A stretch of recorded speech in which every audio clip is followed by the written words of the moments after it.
Gary Parrish. Welcome back to the CBS Sports Eye on College Basketball podcast, where we sometimes discuss camel fighting, dodo birds, and league black. Matt Norlander is here with me. He's right there. If you watch it on YouTube, smash the like button like you're Brandon Davies. If you're one of us, let the world know in the chat and in the comments. And if you haven't yet, subscribe to the CBS Sports College Basketball YouTube channel. Please also do that while you're here. Let's get into it. The place to start, I think, is inside the KFC Yum Center, where Louisville and Kentucky got together for a Tuesday night in-state battle between top 15 teams. Final score, number 12 Louisville 96, number 9 Kentucky 88.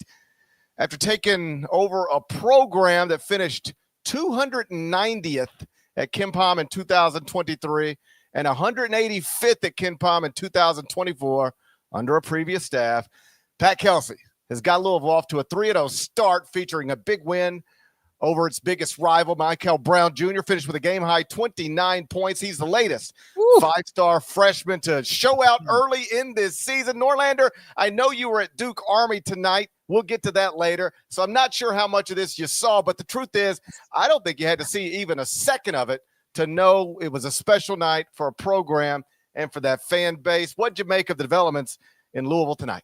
Yeah, no, this is where we got to start. Hello, not from Champaign, Illinois. We'll get to that in a few. I'm happy to see Parrish was actually able to hop on an airplane. I know that everyone that watched and consumed our Sunday show, the promises was that we would go live Tuesday night. We are good by our word. Promote something. We're going to show up. I'm now back at my house. We'll talk about all the other stuff later. I did get to watch the first half of this game. Also want to be a little bit transparent with the audience. This is a fly by the seat of our pants kind of show. Some of the stuff I saw, some of the stuff I didn't. GP was in studio doing a whole bunch of stuff as well. So thrilled to tour through a night. I noticed someone in the chat said this really felt like the night the college basketball season arrived. I wouldn't necessarily agree because we've had some good nights. I was dialed in last Friday, Carolina, Kansas, Koa Pete show to open the season. But I get the sentiment. Just an array of really interesting games and interesting results. And let's dive in. I'm psyched to be doing this. And anyone waking up with the pod ready for you on a Wednesday, don't get used to this. This is a rarity, but we wanted to deliver as we said we would. I do think Louisville winning. Hey, let me just say, if you want to stay up with me till 2:00 in the morning every Tuesday night during the season, I'm happy to do it because I'm up anyway.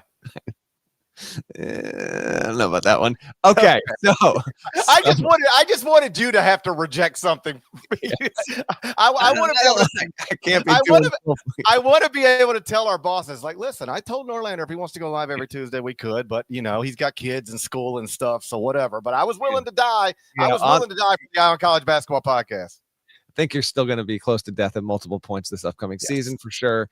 And if we actually did that on a semi-serious note, the pod literally might not start until like 1:40 a.m. on some of those nights. So we're not going to come to that.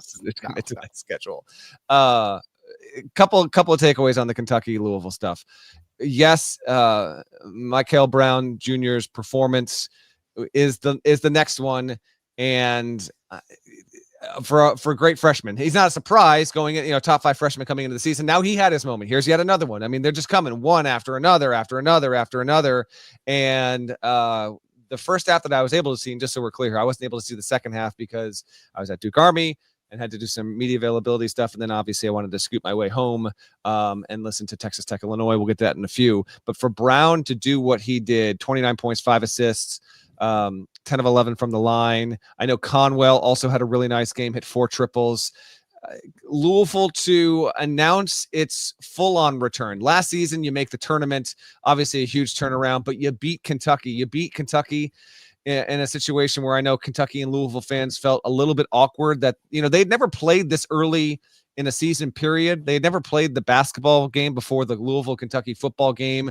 So I know on a certain level you were so eager for this, but it felt probably weird for Kentucky and Louisville fans. Like, you usually like to get 7, 8, 9 games into the non-con before you build up to that game, typically around Christmas. Here we just dove right into it, added to a really awesome second weekend in college basketball, an awesome Tuesday night. And when I was watching courtside during the Duke Army game, Louisville just was on all cylinders. They looked tremendous. They looked like the team that was just ready to go, ready to make a statement. That winds up being the case. Now, I know Kentucky made the push in the second half. From what I could tell and pick up here before we got going, I know Jalen Lowe had some good moments, had some bumpy moments there. you're on the road if you're Kentucky. You're playing against a Louisville team that's inside the top 15, and justifiably so. The Cardinals were able to score at a high clip, 1.25 points per possession. Most of that was Brown and Conwell. I understand that, but they really did distribute a ton as well. 20 assists. And let me check this. Just six turnovers, none from Conwell, only one from Brown. That's big time stuff. I know Aberdeen was the big player that really stepped up. He had some really nice moments for Kentucky, but you didn't get quite enough out of Owe. You didn't get enough out of Lowe. Cam Williams, you want to see more. Garrison didn't step up enough there. This is great for college basketball. It's great for the rivalry. You need a little push and pull with this one. Kentucky owns the series historically between these two. Had not lost a game in the series in 5 years. Louisville gets the game on its home floor, puts up 96, by the way. I'd say I was surprised by the fact that even though GP it was in hostile territory, you got to go into the Yum Center. I wouldn't have expected Louisville to crack, I don't know, 83, 84 against a Kentucky defense that I think is going to round into shape. There's no JT Creighton's obviously involved in the roster there, but yeah, if you're Pat Kelsey, come on now. In fact, I haven't been watching the screen in full. I know we've got the stats up here. Did you see this? I saw this moments before we went live. Kelsey dislocated his finger celebrating with the fans. Did you see that? I did not see that. Well, the irony here is everyone knows it's L's up if you're Louisville. Kelsey is literally making a W with his hand because he had the photo and the tweet courtesy of Pat Forty, obviously there to cover the game. So he goes and celebrates afterward, and in the midst of celebrating with the fan base and with the students, he somehow gets his finger dislocated, and now he's rocking a W for the foreseeable future. Your thoughts on what went down in Louisville on Tuesday? Well, if you flip that upside down, you can almost get an M. There you go. We doing gang signs on the pod again? This is something that's come about. I mean, accidentally. If you're raising the M, you got to know how to do an M. If I'm Pat, I'm thrilled. Just big picture stuff. Like you mentioned, this is the first victory for Louisville over Kentucky since December 26th, 2020. So yeah, roughly 5 years. The program he took over had been driven down to a place I didn't think a program of that stature could be driven down. And for him to get it back to a great place so quickly is a testament to, yes, the program he's running, but also that administration that has set him up for success. So that's what leads to this night. But then you drill down on the game, and they got 29 from their five-star freshman, but their five-star freshman is special, and he can go out and create performances like that. My larger point is it's not like they shot crazy from three. They shot a lot of threes, which they're going to do this season. They prioritize shooting in the transfer portal. They've got shooters all over the court. They're going to launch from beyond the arc. They took 40 of them, but they only made 13. Now, I know 13 without context is a big number. Like most college basketball teams do not make 13 threes. But when you do the math on it, it's 32.5% from three. They didn't go out and go 18 of 40 from three. It was 13 of 40 from three. That's not like they're probably going to shoot better than that from beyond the arc most games, even if they don't launch quite that many. My point is this wasn't some like crazy good they played out of their minds performance. Obviously getting 96, playing at that pace, only turning it over 6 times, that's great. But if I'm Pat, the thing that makes me feel best about the night is I don't know that I got some perfect performance from my team, and I still beat a team that some people think is going to win the SEC, that some people think can go to the Final Four, that some people have won in the national championship. Yeah, it's,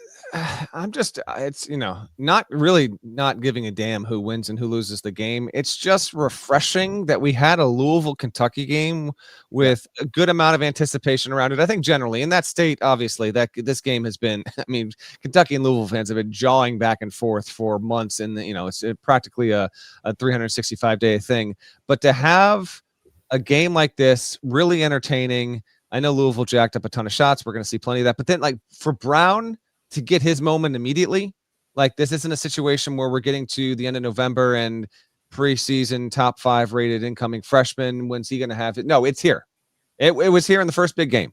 He showed up. He showed out. He was the most important player on the floor. He was the most effective player on the floor, and he was able to get largely what he wanted when he wanted it, and an important result for Louisville, which, by the way, just we're still very early into the season. Kentucky was one at KenPom entering into the night. Duke has subsequently leapt over Kentucky, as you might expect, as a result of that. They were projected 1 point win in the metrics, but they get it done. They win by 8, and just touring through the box score just a little bit more here, GP. Kentucky, 14 turnovers. Interesting. They only had one fewer made 3-pointer. From 2-point lane, they were relatively effective. You're just going to need more, depending on the kind of team you're going at. Like Garrison and Diabate both starting. That's not tremendously surprising. In fact, I think Kentucky's going to probably have to roll with 2 bigs for much of the season. Be interested to see how they filter through a lot of their lineups overall. If you're a Kentucky fan, never want to lose to Louisville. At least it's a Louisville team that's going to have the capacity to really make a push in the ACC. Now you get a breather before we'll be talking about Kentucky again next week. I'll be seeing them in person at Champions Classic when they go up against Michigan State. But it's just great to see Louisville back in this way. Again, they were back a season ago. They didn't win a game in the tournament. It was refreshing to, okay, this is a Louisville we know, but here's just the kind of win that transcends the state, really resonates here. And if they can get it done to this level, for the remainder of the month, then Louisville's going to have a chance, if it doesn't lose, and it's got a chance to basically not take a loss in all of November, then it could be a team that rises from where it is right now. I think it might be 12 in the rankings, GP, in the AP rankings, that is, to getting more to that top 5, top 6 conversation overall. Can't wait to see how Brown and Conwell continue to grow with each other. They got other good dudes on that roster, but it does feel like those two are going to be the ones that really dictate how high the ceiling can be for this Louisville team. Speaking historically, Mikel Brown's 29 points, that's the most for a Louisville freshman since Edgar Sosa got 31 in 2007. The freshman record at Louisville for points in a game is actually 32. Trivia time. Who holds the freshman record for points in a game at Louisville with 32? It's a trivia time. It's a late night trivia time. Yeah. Never Nervous Purvis. Never Nervous Purvis is obviously an excellent answer, perhaps the most sensible one, but it's not correct. You're in the right era. You're in the Am 80s. I really? You got to be in the 80s. Never Nervous Purvis was in the 80s. He ruined much of my childhood. And then this fella came along. Daryl Griffin was my next guest. The chat's loading up with it. Duncanstein. That is a nice answer, but it is also incorrect. Who we got? Lay it on me. The person who holds the freshman record for points in the game at the University of Louisville with 32, it's the great LaBradford Smith. LaBradford Smith. How about that? Once erroneously referred to as the Jordan Stopper. His NBA career. Michael Jordan absolutely torched that guy. Yeah. Well, I know he was the Memphis State Tigers stopper. There we go. All these dudes. And by the way, trivia time part 2. What conference did LaBradford Smith play in? Come on. I was raised on the Metro. I was raised on the Metro. Shouts to Bimbo Coles. Okay, there we go. I'm just yelling in a hotel room at 12:15 of the night. Just there's a businessman right next door to me. Like, what is going on? Did I hear somebody yell Bimbo? Did somebody just yell Bimbo Coles in the middle of the night? That's what's happening. It has been a wish of mine, a sick wish, a twisted wish that either you or me at one point when we do these late night shows, just get someone from the front desk just come up to your door and just knock on in the middle of the show. Can you keep it down, please? I will say at the Final Four last season where do you think we were last year? San Antonio? Oh, come on, yes. Technically this year, but yes, last season. Where did we Yes, the Final Four was in San Antonio. I remember that. We stayed in an amazing hotel. The hotel was great, but the walls were very thin. And like every day, Chris Walker, my colleague, I remember that. Yes. He was like, "Bro, I am listening to the Gary Parrish show every morning, and I don't want to. I want to sleep." He had to hear every word. So My apologies, but sometimes I get excited when I'm talking about the Metro Conference. I completely understand. Louisville fans, congrats on a really good win. Looking forward to seeing what you've got next. We got plenty else to get to here. So I think the next most relevant result of the night is the result that I was not able to travel to, and that's Illinois staving off Texas Tech down the stretch. We'll get to that game, see GP's thoughts, but first, let's have a quick word from our partners. When you need your sports news all the time, we've got breaking news to bring to you. CBS Sports HQ gives you a snapshot of all the sports that matter to you. When you need your sports in a snap, find it on CBS Sports HQ, streaming free anywhere you are. Another top 15 matchup. Final score: Illinois 81, Texas Tech 77. Andrej Stojakovic, he got a game high 23 points in 26 minutes, made his first 5 shots, and so Illinois got a lot of headlines in the offseason because of how it prioritized recruiting, specifically Eastern European players. I believe there's 5 on the roster right now, and they got a big win over Texas Tech. JT Toppin, one of only 3 consensus All-Americans to return to college, but he had a big night, 35 points, 11 rebounds, but it comes in a loss. First, my condolences. I know you did your best to get there, but JFK, not the man, the airport, would not cooperate. So I will listen. GP did get to New York, which is good. He also, like I did, he dealt with delay after delay and cancellation. But credit to my guy over there because he's going on close to 20 hours. I woke up at 3:30 this morning. 3:30 local, 4:30 Eastern. It's now 12:20 Eastern as we do this, and he's not close to going to bed. Neither am I, but he did make it there, which I'm glad to see. We'll get to the game, but yes, I will. I know we promoted I would actually be talking from this arena. That's not the case. 2 hours down to JFK on Sunday.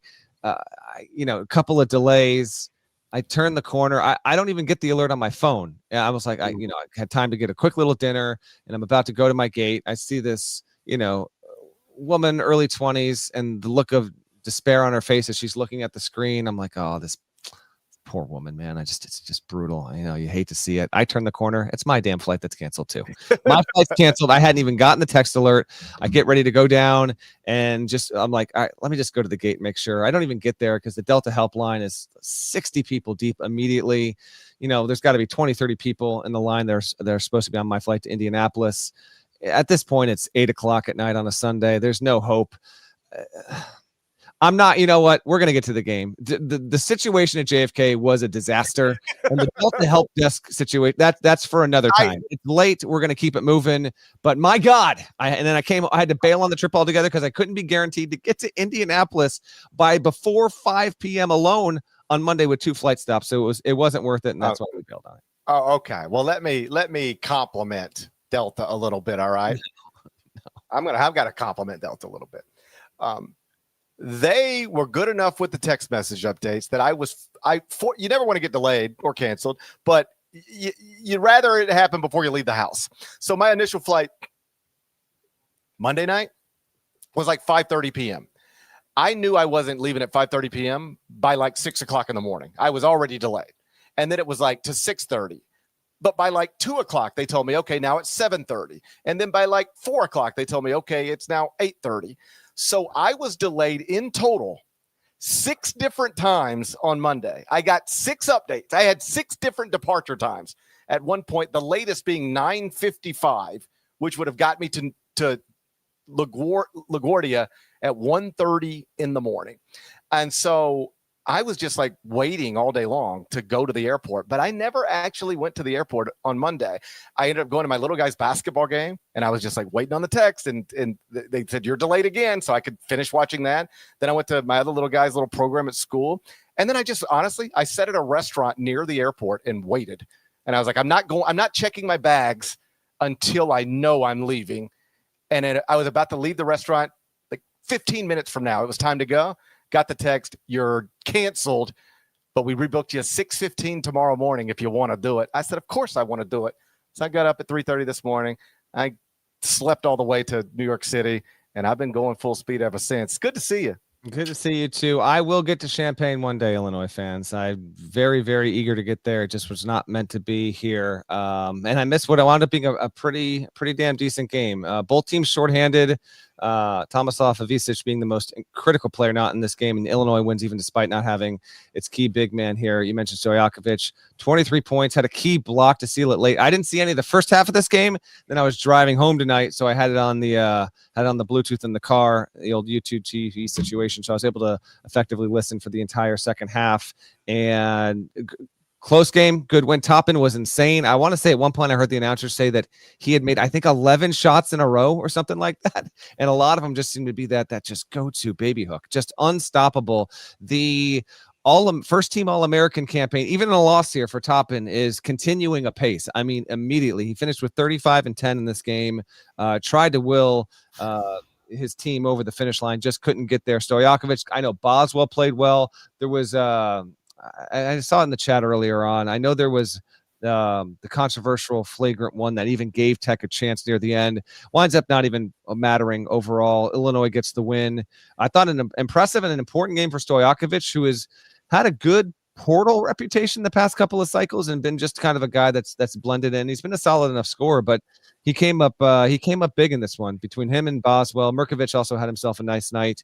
Again, with both teams being shorthanded, but Illinois was missing more pieces. Loan Watts had 21 for Tech, and then Chris Anderson, was dishing left and right. It wasn't a huge score here. Quality game, quality loss. Texas Tech does what we think it's going to do, and that's going to be a top 20 team. Ultimately, this loss is it's going to be a good loss on the schedule for Illinois. Get this one the way it did, and not allow JT Toppin to go for 35, 10 and 11, 3 blocks, 3 steals. Just an awesome game. You don't let that team and that guy beat you. That's a good result for Brad Underwood's team, JP. Yeah, Stojakovic, he's played at Stanford, played at Cal. Basically, if you've got a really great university for smart people in California, he's been there at least a little bit. Weird game in the sense that Illinois closed the first half like on an 11-0 run to turn what was a 2-point lead into a 13-point lead. And then Texas Tech starts the second half making 11 straight shots, went on a 23-10 run, tied it at 55. So we had an even game with about 13 minutes to go. And with Toppin, I know this isn't a losing effort. And I remember one of the things Grant McCaslin told me about him at Big 12 Media Day was I was like, when did you know you had something special? One of those generic questions you're just trying to, And he referenced a game where Toppin was amazing, but they lost and he was pissed. And he was like, that's what I like to see. He wasn't over there proud of himself because he got whatever it was, 27 and 13. He was upset because the result of the game was not in our favor. And when you're wired that way, you would rather win with nothing than lose with everything.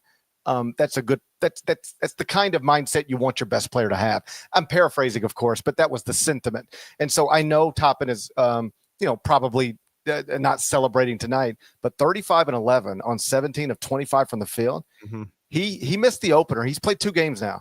He got 30 plus in both of them. Every year, or at least some years, there's a returning player who just becomes a statistical monster.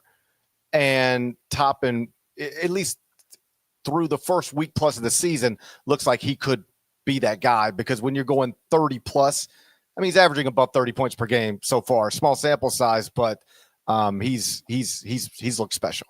Yeah, and I did as I'm making the drive back, trying to get back home in plenty of time to prep for the show and taking in this game. I'm like, is this going to be, talk about all the freshmen and what they've been able to do. Is Toppin actually going to will them to a win here, and in the process, just to make the kind of definitive statement that you get, to pair with a victory to say, hey, maybe I need to be considered as likely to be a National Player of the Year candidate as anyone else. He still should be in that conversation, but they couldn't get the win on the road. Understandable. Illinois does get the dub there, and Brad Underwood, who is scheduled ambitiously yet again, gets the benefit this season of having this game on his home floor.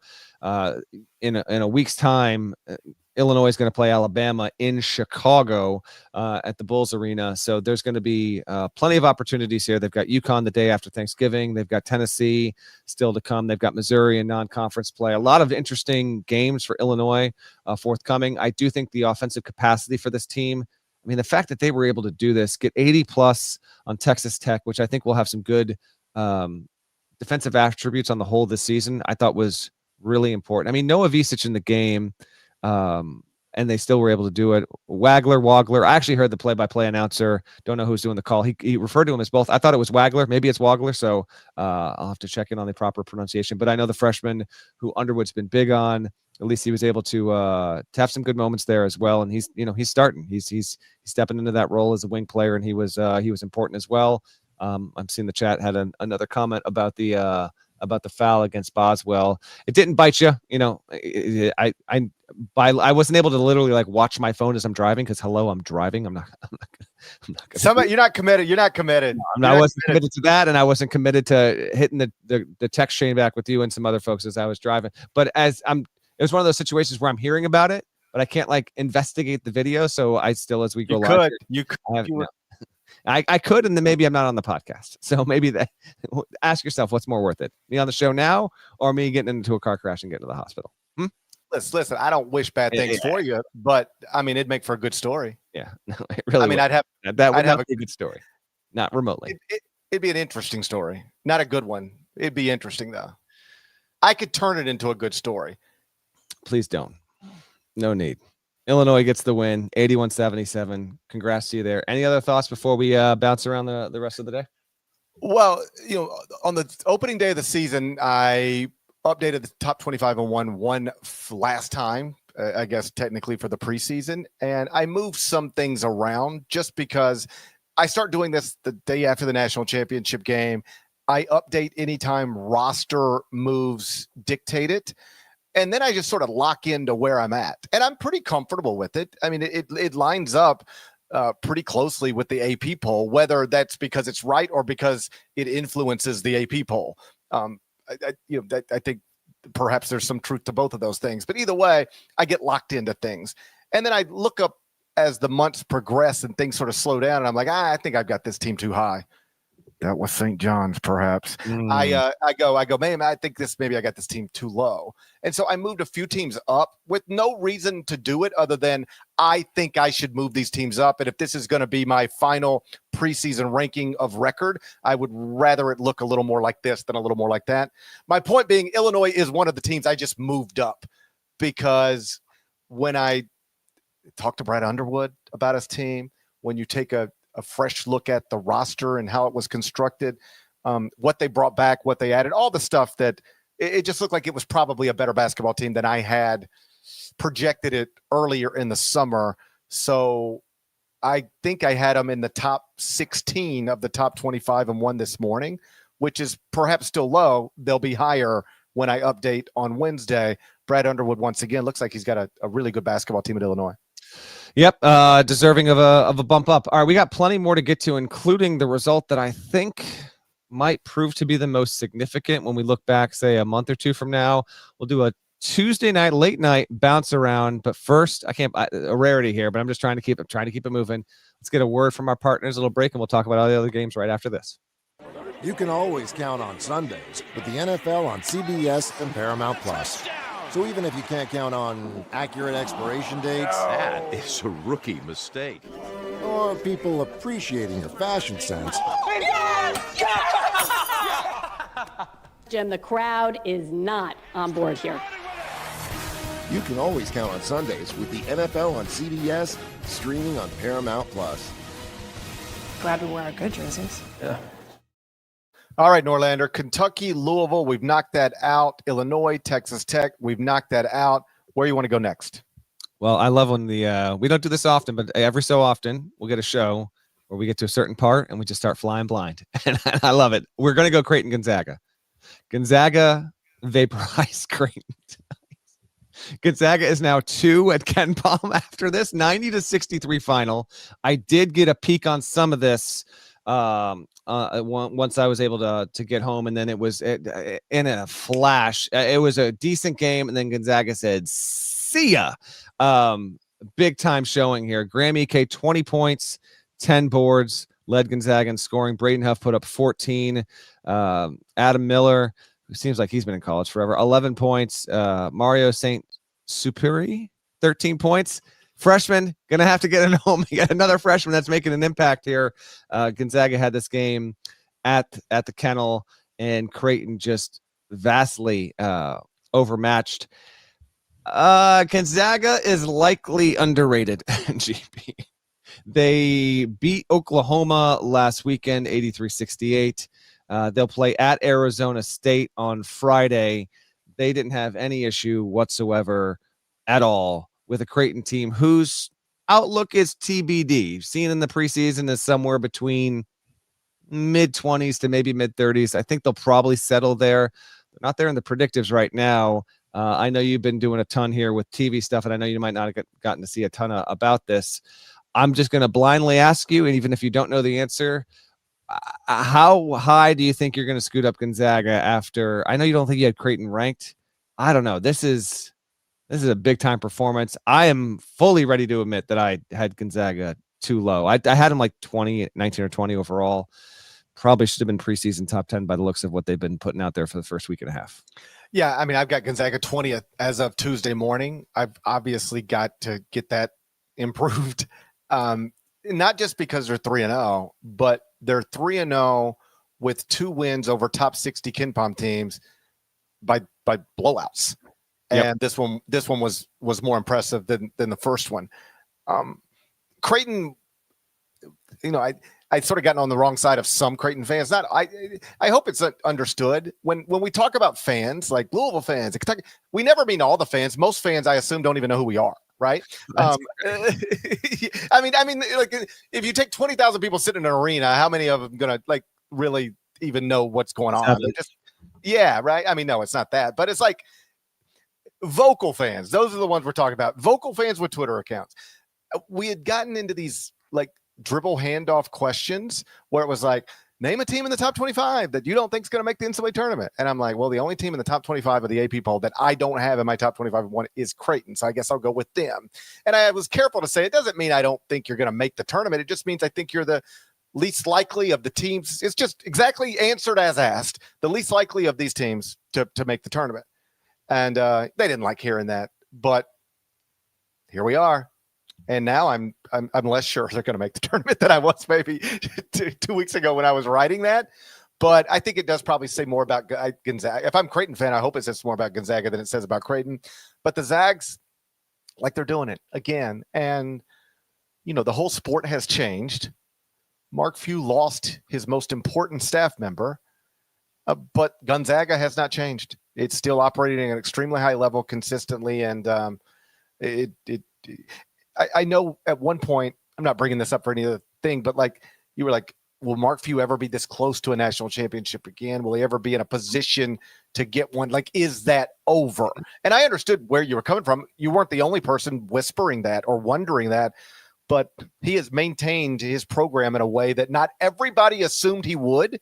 And that's super impressive stuff. Super impressive. Gonzaga looks really, really good. Gonzaga fans taking this live right now or listening on Wednesday, you're feeling great and you deserve to feel great about your program. This was awesome. Shout out to Evan Miyakawa. He tagged me because I dubbed a 20-0 run. He's got the 10-0 run being a kill shot. I said, that seems a little bit weak to me, but 10-0 doesn't. If it's a kill shot, it should be like the team shouldn't have a chance to win. So I said a 20-0 run should be an avalanche because almost no one can overcome a 20-0. So in this game, Gonzaga did have a second half avalanche 20-0 run on Creighton as a result of this win. Gonzaga has won 8 in a row at home against ranked teams. This is now obviously the most recent. How could it not be? They won in 2024 over Baylor, 23 over St. Mary's, 2022 against Kentucky. And it's the second biggest win by margin against a ranked team ever for Gonzaga. Tonight by 27. And when they beat Baylor in 2024, that was a 38-point win. So good gains all around there. We can keep it moving if you want. I'd say the next most interesting result is probably the one that got the night going in Detroit, not in Ann Arbor, in Detroit. Wake Forest and Michigan go to overtime, 85-84. I watched almost all of this game on my computer from West Point. Steve Forbes probably isn't going to sleep tonight. Wake Forest absolutely had the opportunities and should have closed this out in regulation, and then it had the opportunities again in overtime. Juke Harris had himself a nice game, 19 points, 6 boards. Makai Mason for Wake Forest, 16 points, 7 rebounds, 5 assists, 3 steals. They got some really, I mean, it was a really, really good effort for a Michigan team that's got really high hopes, was probably expected to win this with some level of comfort. Wake Forest gave him one hell of a game. Adai Mara was crucial in this game. I was sitting next to Jonathan Gavoni of Draft Express, formerly of ESPN. He says, hi, by the way, GP. And he was taking this in with me. And we noticed that, Mara was getting fed plenty on this. He missed at least one bunny late that I think could have put Michigan in position to win the game. But he finished with 18 points, 13 boards, 6 assists, 5 blocks. One of the biggest reasons why I had Michigan in my preseason top 5 is that, frankly, I thought Cadeau would be better markedly at Michigan than he was at Carolina. I think the jury's somewhat out a little bit on that, but he had 17 tonight, did Cadeau, in addition to 7 dimes and 8 boards. So all around a good night, but he did give the ball away 5 times. And I thought Mara was really going to evolve into a real game-changing player when he wasn't that at UCLA. Interestingly enough, Yaxel Lendenborg, just kind of a pedestrian night a little bit, watching the game as it was playing out. Like he was not a player that popped to me. I noticed Morez Johnson in spurts, Cadeau in spurts, Mara in spurts, even Roddy Gale. But Michigan pulls it out. Narrow win, 1 point in overtime. Wake Forest had it. Hasn't been able to break through the tournament under Forbes yet. They've had some teams that have been good enough to win games in the tournament. We'll see if they can do it this year or not. A weird night for the ACC all around. This was an opportunity that slipped through their hands. I know you're in the studio, so I'm not sure how much you did or didn't see, but thoughts on the game? Well, just at the end of regulation, you got to get something better than that. Yeah. Bounce it. I didn't like it at all. In fact, to be honest, I hated it. I don't know what was going on there, but whatever they ran Wake Forest at the end of regulation, throw it in the trash. I didn't get the whole ISO wait until 5 seconds on the clock, and it was not the play you wanted. Yeah, like unless you got James Harden, that's not the way I want to play that possession, right? If you got James Harden, let's maybe play that possession like that, but I don't like playing that possession like that. You're right. I'm sure Forbes is sick. And it just feels like everything at Wake Forest with Forbes has been like, they're just right there. They're just right there. You remember, I guess it was 2 years ago, they win the game. Cal Filipowski almost dies in a court storm. Like they damn near took his life. Yep. All right. Nearly took his life. They nearly took Cal Filipowski's life. And it's like, and here it is. Like, here's finally the breakthrough season. And then it just sort of falls apart after that. They don't make it. And this is one, man, if you get it, it not only helps your program, it helps your league. I mean, every day I'm talking about this stuff. Somebody asked me about the ACC. You got Mike Krzyzewski the other day trying to merge it with the Big East because we got to get the ACC in a better place. Some of the ACC getting in a better place is just Louisville being great again. Yeah. It looks like it's there. Good result. Virginia being great again. A lot of people think Ryan's going to be able to do that. NC State being what it should be consistently. A lot of people think Will Wade's going to be able to do that. Syracuse being what it was for much of my life. Got to get back to that. And when you have opportunities like this, a top 10 team on the ropes, you need to knock it out. This would have been a big win that could have held up all the way through Selection Sunday, and to let it slip through your hands doesn't mean anything's over. It's only November 12th officially as of right now here on the East Coast. Yep. But that's one where when you got it in your hand, you need to grab it and put it in your pocket. They do. Wake's going to have more chances. It gets Texas Tech in 8 days and Baja Mar. Purdue's in that 4-team field as well. Can they get out of the Bahamas with at least a win? Because it's going to be, just so problematic if you fly back home from the Bahamas 0-2. We'll see if they can get there. That's for they probably end up. If the bracket goes as it's seeded or as it's projected to go, we will get Purdue, Texas Tech title game, Memphis, Wake Forest, right, third place game. And there's a scenario where, those are two proud programs that with the fan bases that care. And there's a good chance by the time they meet, they'll both be in a not so great place. Yep, no doubt about it. We'll get to Memphis in a second. I'll just stick with some ACC results. I'll just tour through this, and then you tell me your takeaways here. Duke Army, I was there. They win easy. Army had 49 3-point attempts. That for anyone watching or listening that hasn't been there, it is just, the drive-in is incredible. I was getting there just as the sun was coming down, just right on the Hudson River. It is the most gorgeous drive to a college campus that might exist in the United States of America. Just it had been 10 years since I'd been to West Point, and it was awesome to be there. They honored Mike Krzyzewski before the game. They put a banner up for him. I was actually somewhat surprised, but I guess somewhat not, that they hadn't done this. But he did sort of just retire a few years ago. This was not his doing, by the way. I talked to Shire after. The plan came together a couple of years ago, and Shire was like, we didn't ask him, and we weren't going to ask him because we didn't want him to say no. Like, we wanted to do this. We wanted to come here. Initially, the plan was for Duke to open the season on Veterans Day against Army, and then the whole college basketball calendar, from the time they said they were going to do this to getting here this year, the season just extended by a week. But no matter, really just a really cool event to experience. Yes, it was a blowout, as expected. No surprise there. Game was on CBS Sports Network. Lapp and Tom McCarthy were on the call. Rothstein did the sideline, and the cadets on either end. Like, how many, if any, other than Army? I'm sure there are, especially at these small schools, but they've got their student section, in the old school bleachers on each baseline. It was hilarious to see the size discrepancy between Duke and Army. I'm sure if you picked it up on the TVs in the bullpen, Parrish, but it was something else. Just really cool for them to do this.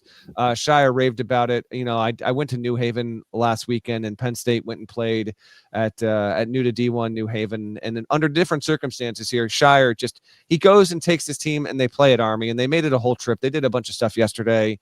But I talked to Shire a little bit about that afterward as well. Just for Duke to do it, I like seeing this. If you're going to have a really good team, a top 10, top 15 team, and you have some sort of reason to connect you to play some sort of road game against the mid-major, why the hell not? I wanted to be in Champaign tonight. Couldn't because of our current situation with the government shutdown. But this was an awesome consolation prize. And even though the game wasn't close, I was really happy to be in the building, take all that in.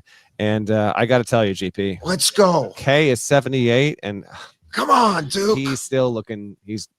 I hope we're looking that good at 78. I mean, I don't look that good at 48. Oh, you don't. I know. That's the problem. How am I going to look as good as Coach K at 78 when I don't even look as good at him at 48? It's a dilemma. Perhaps I should start playing better defense. That's right. It looked great. I was thrilled to be in studio. First off, it's just fun to be back in studio.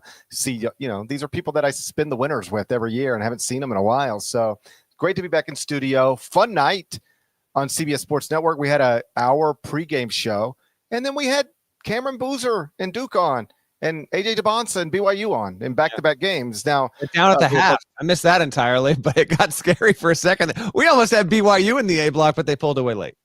Bro, I mean, they were down big early, down at the half, and then they outscored them, I think, 51-31 in the second half to pull away. But, I was at the Veterans Classic on Friday, and I was talking to Eric Conkle, the Tulsa coach. They played Rhode Island, won, looked good while doing it. And when you go to the Veterans Classic, like the day before the game, your players just spend time with the young people, on that campus and get a better understanding of how they live and what they do. And you can't come out of there with anything but an immense amount of respect for these people who are dedicating their lives in some way to serving our country. And I was talking to Eric. He was like, you don't, because you want your players to appreciate it, but you don't know if they will, right? They're 18, 19, 20-year-olds, and on some level, they might be wanting to be playing a PS5. Eric didn't say this, but you just don't know how they're going to react. And he said, just the best thing. He said, one of his players at the end of the night was just like, hey, and it was a long day. I mean, you get up early, you're going. And he's like, you don't know how they're going to respond to it. And he's like, Coach. He's like, yeah, man, what? He goes, that was dope. That was a dope day. And that was just like, you just want them to take in some of it. And like I said tonight on TV, I commend John for making this happen, John Shire, agreeing to do it, because they will have pictures hanging in that building forever from this night. There will be people who will talk about this night forever. There will be young men who will be off doing who knows what for our country going forward, and they're going to have a story about the time they played against Cameron Boozer, about the time they played against the Duke Blue Devils at home. And I'm not saying every coach in America needs to take his high major coach in America needs to take his program to a place like this. This was obviously a special set of circumstances, but I love it when it happens because I know how much it means to the other side. And this was it wasn't a competitive game or even a compelling game, but it was a really special night. It was. I just, as I was getting ready to leave, Cam Boozer was getting ready to walk out to the team bus, and I just said, hello, introduced myself again, and said, what if, like, this is your first real, real deal regular season road game? Obviously they had the big exhibition stuff. And he's like, yeah, it was actually pretty, it was pretty cool. And forever, like, Cam Boozer could go on to be a Hall of Fame level player in his first actual road game in a college environment on the road against Army. Pretty cool stuff. I'll have a story that'll publish at some point on Wednesday from there. And I did some stuff for social. So if you follow CBS Sports CBB on Twitter, Instagram, TikTok, or whatever, I did a whole bunch of stuff there. You'll get a look at that as well. Just one thing on Duke that I would add about the game specifically. Last season, it was not all about Cooper Flagg, but largely about Cooper Flagg. Mm-hmm. That was still a top 10 3-point shooting team in America. And they were 16 of 37 from beyond the arc in this game. And the backcourt of Caleb Foster, Isaiah Evans, Dame Sarr all made at least 2. I think they combined, those 3 players combined to make 9. So that's just a great combination when you got size at every position. You've got shooters at least 3 positions. It just creates a lot of space for Cameron Boozer to operate in.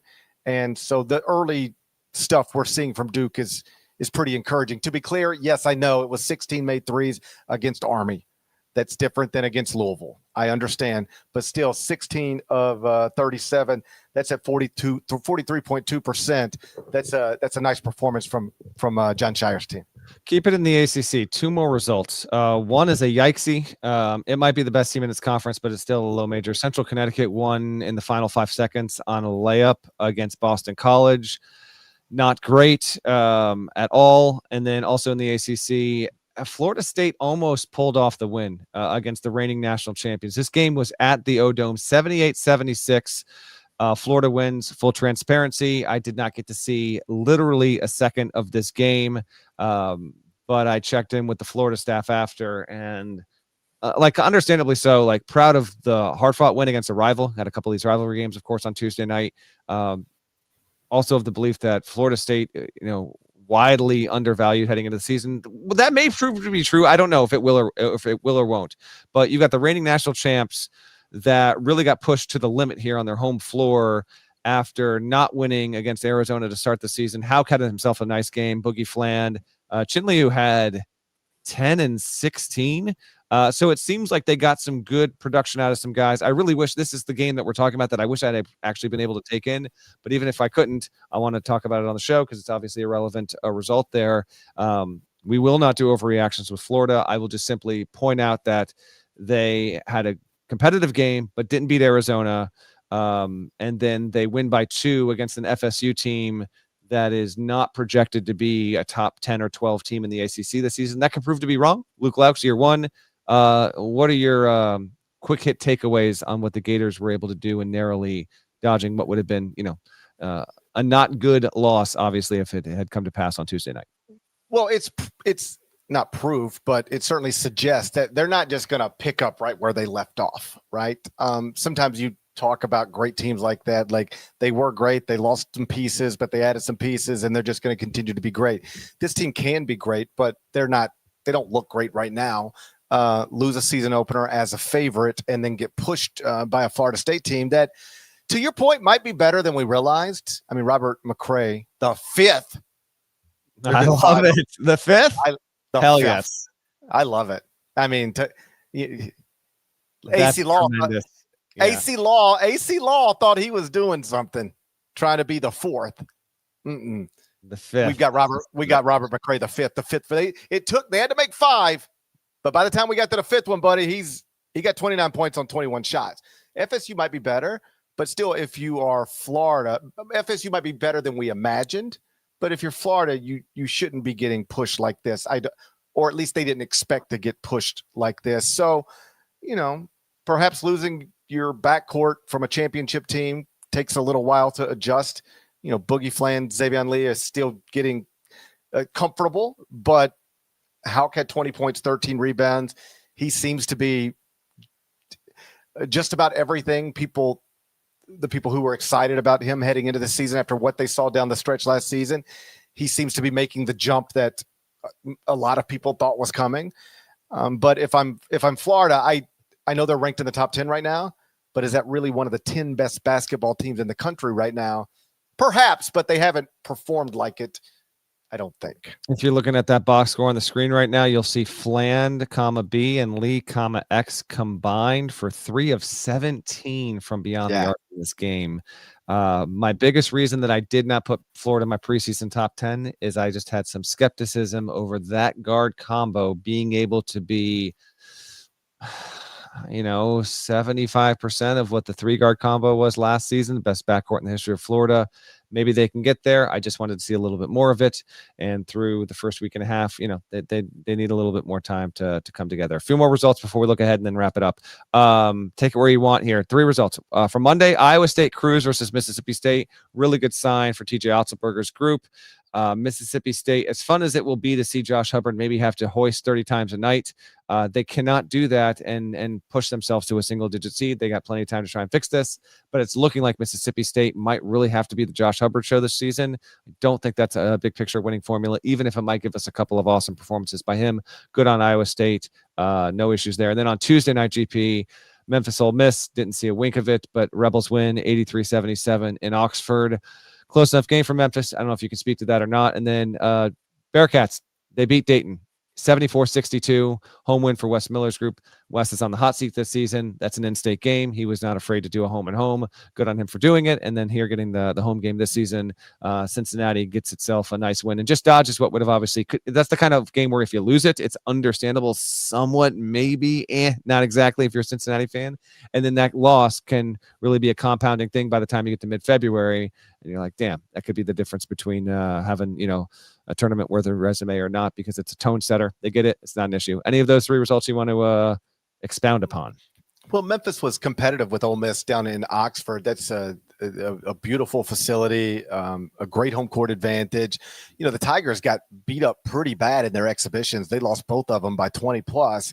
And then Penny, a few days before the season opener, was publicly expressing some real concern about his team. He's like, my most talented guys aren't my best workers, and my best workers aren't good enough. I mean, that's more or less what he said.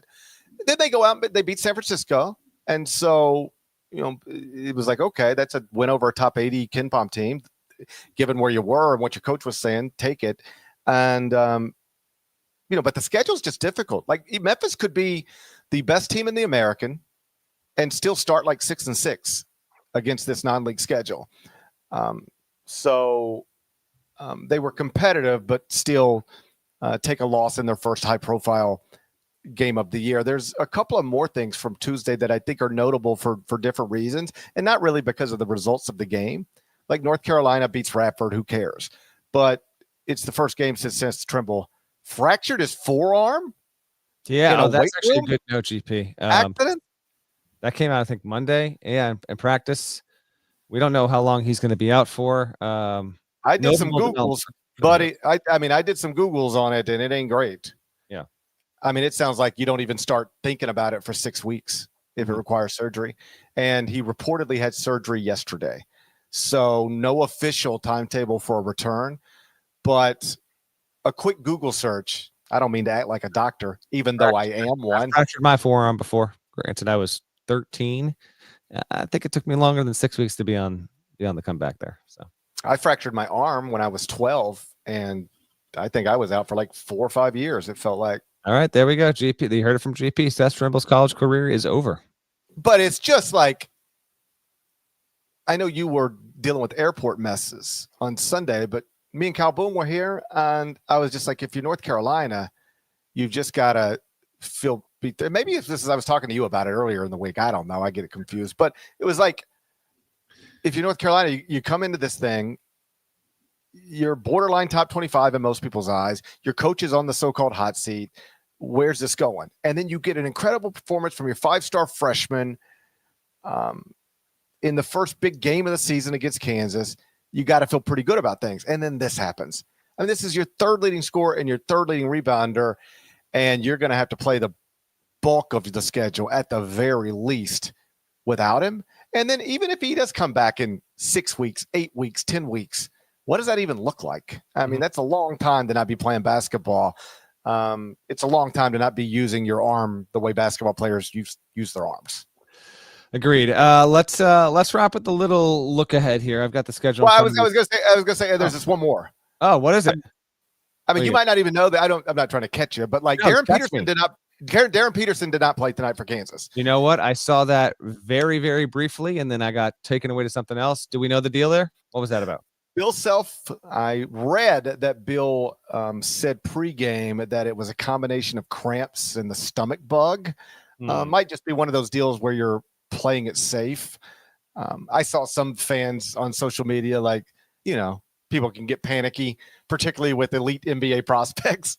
Like, is he ever going to play again? Too quick for that. Come on now. Yeah, way too quick for that. I'm going to trust that he was dealing with cramps. He was perhaps dealing with some sort of something, and the opponent was Texas A&M Corpus Christi, so who cares? We'll see where it goes from here. But it is worth noting the projected number 1 pick in the draft, has already missed a game. Let's get him right so that we can have Boozer versus Peterson next Tuesday in Midtown Manhattan. Please, quick look ahead, and we can call it a show. Wednesday is thin, folks. You do have a high major game. You have Minnesota at Missouri. So, hey, listen, 2 high majors on campus. Never going to complain. That's an 8:00 Eastern tip. Looks here like you need SEC Network Plus to watch the game. Who the hell knows why? Whatever. Minnesota at Missouri. That's your 1 high major. Everything else is fairly.